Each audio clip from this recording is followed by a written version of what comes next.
Hey everyone, I'm Fernanda, and as you can probably tell from the title and thumbnail, I'm going to be talking about art and story tropes I find annoying. I usually try to be pretty open-minded to tropes I see through media, but some of them I just can't get myself to like, which I'll be talking about in this video, so hopefully you enjoy. Also, if you enjoy any of the tropes I talk about in this video, that's totally okay. Don't let my opinions keep you away from liking these tropes. These are all just my opinions, and at the end of the day, this is just for fun. And so without further ado, let's get started. Number 1. Ending up with the character that didn't want you. This one is something I mainly see in manhwas, but I've also recently seen it in animes, and it's so frustrating to see. I recently read a manhwa that looked promising because I really liked the art style for it, but I was left pretty disappointed. The premise of the manhwa was about a girl who confessed her love to the guy she liked 99 times, and he rejected her every single time because he already had someone he liked. Then eventually, when she decides to move on and things are looking up for her in her new relationship, the guy she used to like suddenly realizes that he does in fact like her and is trying to get with her now. First of all, in this situation, I hate both parties involved. The reason why I didn't like the female lead is because I don't understand why she didn't just give up after being told that he liked someone else. Like, at this point, it's no surprise that she kept getting rejected. And the reason why I didn't like the male lead is because he should understand that the female lead has now moved on and should stop trying to get with her. At least the male lead wasn't a complete jerk throughout the story though. He was a pretty good guy, which was nice to see because it's even more infuriating when the guy's a complete jerk and the female lead somehow ends up forgiving him because in the end, he truly loved her.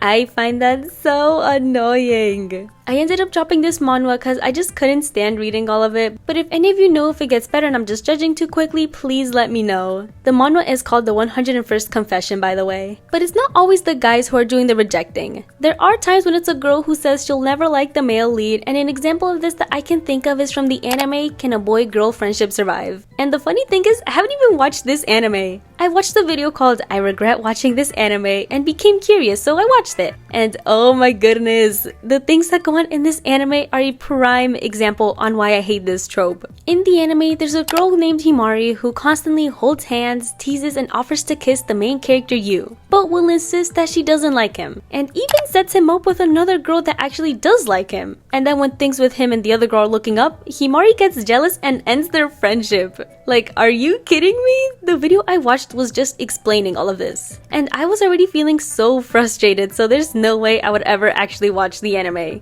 Cause from my understanding, they actually end up together. Someone please tell me this isn't true. And like I mentioned earlier, I don't only hate the one who does the rejecting, I hate both parties involved because how are you gonna stay devoted to someone who constantly rejected you? I swear the main characters in these situations must be either crazy or extremely desperate. But again, if you like either one of these stories, please don't let me spoil your fun. You do you.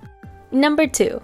Characters who look the opposite of their original design when gender bent. Okay, so this one isn't one I hate as much as the others, and most of the time I won't really care much for it, but there are certain times when it'll annoy me. And that's when male characters who are known to train a lot, are super strong and muscular, get gender bent looking super skinny and petite. Like, are girls not allowed to be muscular?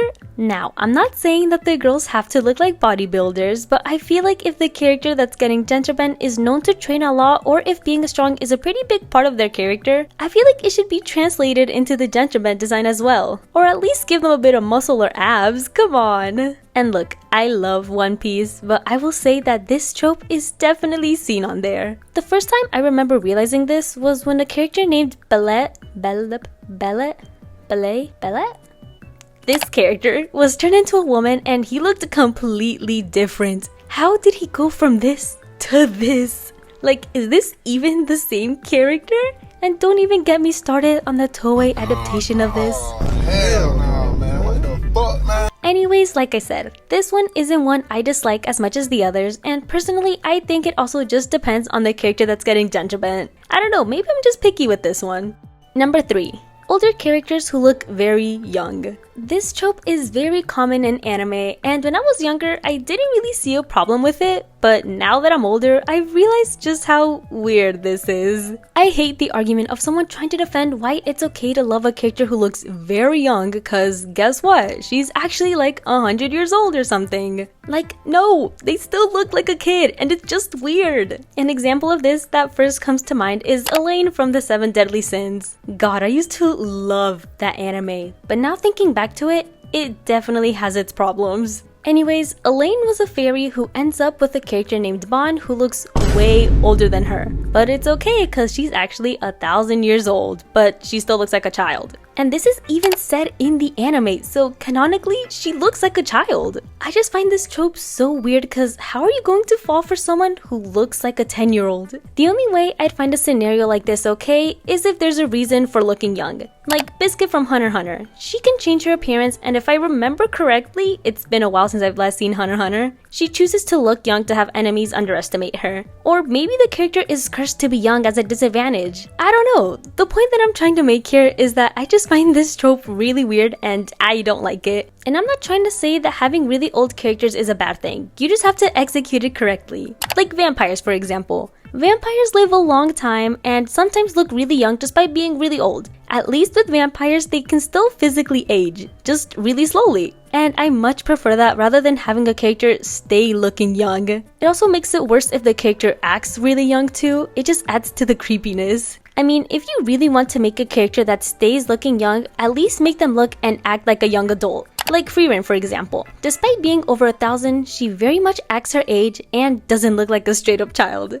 Number 4. Violent tsunderes. This one is pretty similar to the first trope I talked about, but I want to go more in depth with violent tsunderes in general. For those of you who don't know what a tsundere is a character who is initially harsh or mean to the person they like, but is actually sweet on the inside. So first of all, just let me say, I don't hate all tsunderes in general. In fact, even I have some OCs who show tsundere traits, but they're definitely not as dramatic as the ones you see in anime. I'm perfectly fine with characters who maybe are in denial of their feelings for the person they like, but I am not fine with characters who will berate and hit the person they like. Like, how do you expect them to feel the same way as you if you're always mean to them? And most of the time, the main character will just deal with it, they don't defend themselves, and will usually end up with a tsundere. I know it's sometimes played for laughs, but I personally don't find it funny. Whenever I see a tsundere, I'm hoping for a flustered character who may have a bit of an attitude, but that at the end of the day will still make some sort of effort to be genuine with the person they like. I'm just tired of seeing characters being violent to the person they supposedly care so much about. Like, it makes no sense to me.